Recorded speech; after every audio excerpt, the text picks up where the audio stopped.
കുട്ടികൾക്ക് മുന്നിൽ ഭയന്ന് വിറച്ച് കേരളം. ഇതിനു മുൻപെങ്ങും കേരളം കണ്ടിട്ടില്ലാത്ത അത്ര ഭയാനകമായ അവസ്ഥയിലൂടെയാണ് ഇപ്പോൾ കടന്നു പോകുന്നത്. പല പ്രായത്തിലുള്ള ക്രിമിനൽസ് പൂണ്ട് വിളയാടുകയാണ് കേരളത്തിൽ.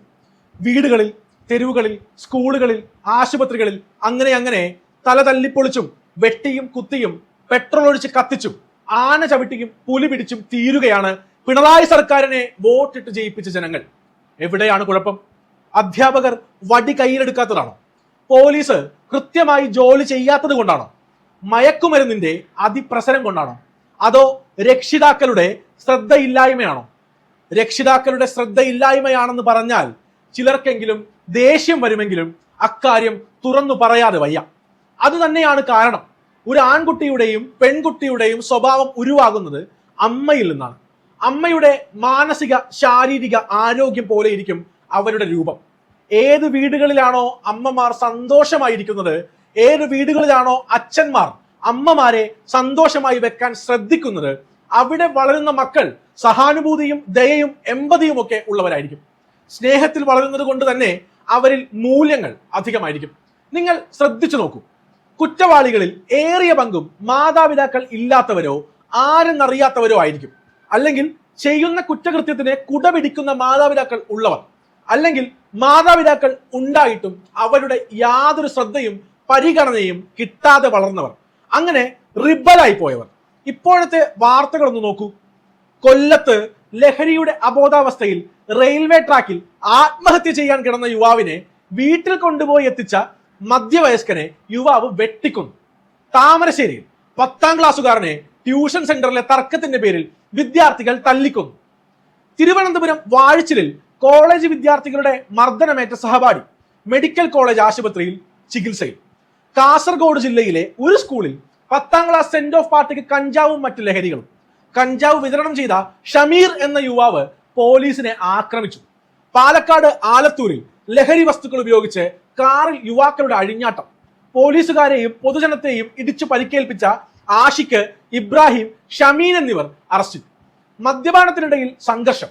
നെന്മാർ സ്വദേശിയായ സജീഷ് എന്ന യുവാവ് ഡമ്പല് കൊണ്ടടിച്ച് കൊല്ലപ്പെട്ടു. സുഹൃത്തായ അസ്കർ പിടിയിൽ. പട്ടാമ്പിയിൽ 22 ഗ്രാം MDMA-യുമായി മുസ്തഫ എന്നയാൾ അറസ്റ്റിലായി. 30 ഗ്രാം മെത്തഫെറ്റമിനുമായി പാലക്കാട് കാഞ്ഞിരപ്പുഴ സ്വദേശി സാദിഖ് പിടിയിലായി. 15 ഗ്രാം MDMA-യുമായി പാലക്കാട് കരിമ്പ സ്വദേശിയായ ദന്ത ഡോക്ടർ വിഷ്ണുരാജിനെ പോലീസ് പിടികൂടി. വടക്കാഞ്ചേരി കനാൽ പാതയോരത്ത് 22 കിലോ കഞ്ചാവ് ഉപേക്ഷിക്കപ്പെട്ട നിലയിൽ കണ്ടെത്തി.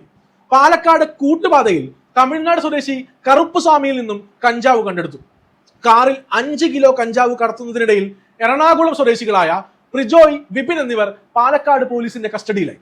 കൊഴിഞ്ഞാമ്പാറ ബസ് സ്റ്റാൻഡിന് സമീപം നടത്തിയ പരിശോധനയ്ക്കിടെ 2 കിലോ കഞ്ചാവുമായി മലപ്പുറം കൊണ്ടോട്ട് സ്വദേശി ഷംസുദ്ദീൻ അറസ്റ്റിലായി. അങ്ങനെ എങ്ങുമെങ്ങും ക്രമസമാധാനം തകർന്ന വാർത്തകളാണ്. ചേന്നമംഗലം കൊലക്കേസിലെ പ്രതി ഋതുവിന്റെ അമ്മ മകൻ മാനസിക രോഗിയാണെന്നുള്ള ഫേക്ക് സർട്ടിഫിക്കറ്റ് വാങ്ങിവെച്ചിരുന്നു.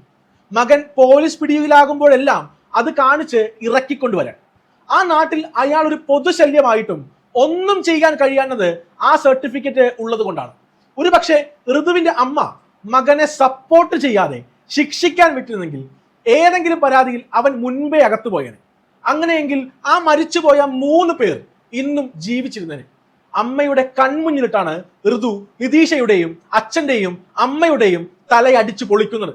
അവരുടെ നിലവിളി കേട്ടാണ് നാട്ടുകാർ ഓടിക്കൂടുന്നത്.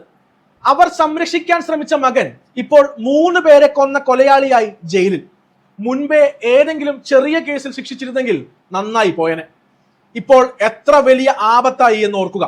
വെഞ്ഞാറമൂടിലെയും അഫാന്റെ ഉമ്മ ബോധം വന്നപ്പോൾ മൊഴി കൊടുത്തത് അഫാൻ ചുറ്റികയ്ക്ക് തലയടിച്ചു പൊളിച്ചു എന്നല്ല, കട്ടിലിൽ നിന്നും വീണതാണ് എന്നാണ്.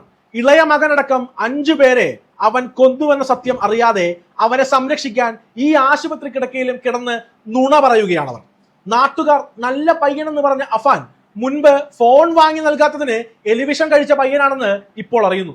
പല കാര്യങ്ങളും പ്രവാസിയായ പിതാവ് അറിഞ്ഞിട്ടില്ല. 65 ലക്ഷം രൂപ കടമുള്ളത് പോലും, അഥവാ ഭാര്യ അറിയിച്ചിട്ടില്ല. ഒന്നും പുറം ലോകത്തെയോ ഭർത്താവിനെയോ അറിയിക്കാതെ അവർ ഇത്ര വലിയ ദുരന്തത്തിലേക്ക് കാര്യങ്ങളെ എത്തിച്ചു. മകന്റെ സ്വഭാവ വൈകല്യത്തിന് ചികിത്സ നൽകാതെ അവന്റെ താളത്തിന് തുള്ളി അവനെ ഇത്രമേൽ രോഗിയാക്കി. നോക്കൂ, പ്രവാസിയായ പിതാവിന് ഇപ്പോൾ എന്ത് ബാക്കിയുണ്ട്? ഈ രണ്ട് സംഭവങ്ങളിലെയും അമ്മമാർ ശ്രദ്ധിച്ചിരുന്നെങ്കിൽ, കൊച്ചു കൊച്ചു തെറ്റുകളെ തിരുത്തിയിരുന്നെങ്കിൽ, ഇന്നവർ സമൂഹത്തിന് ഒരു വിപത്തായി വന്നു നിൽക്കില്ലായിരുന്നു. മക്കളുടെ തെറ്റുകൾ ഒളിച്ചു വയ്ക്കലല്ല അവരോടുള്ള സ്നേഹം എന്നത് അവർക്ക് തിരിച്ചറിയാൻ സാധിക്കാത്തത് അവർ തന്നെ മാനസികമായി ഓക്കെ അല്ലാത്തത് കൊണ്ടാണ്. അതുകൊണ്ട് അമ്മമാരുടെ മാനസികാരോഗ്യം പ്രധാനമാണ്. കുടുംബത്തിൽ പിഴച്ചാൽ സമൂഹം ദുഷിക്കും. അതാണിപ്പോൾ നടക്കുന്നത്.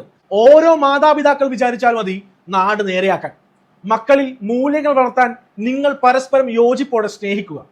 എങ്ങനെ സമൂഹത്തിന് ശല്യമാകാതെ ജീവിക്കണമെന്നത് ജീവിച്ച് കാണിച്ചു കൊടുക്കുക. പഴയ കേരളം തിരികെ കൊണ്ടുവരാൻ നമ്മൾ വിചാരിച്ചാൽ സാധിക്കില്ലേ?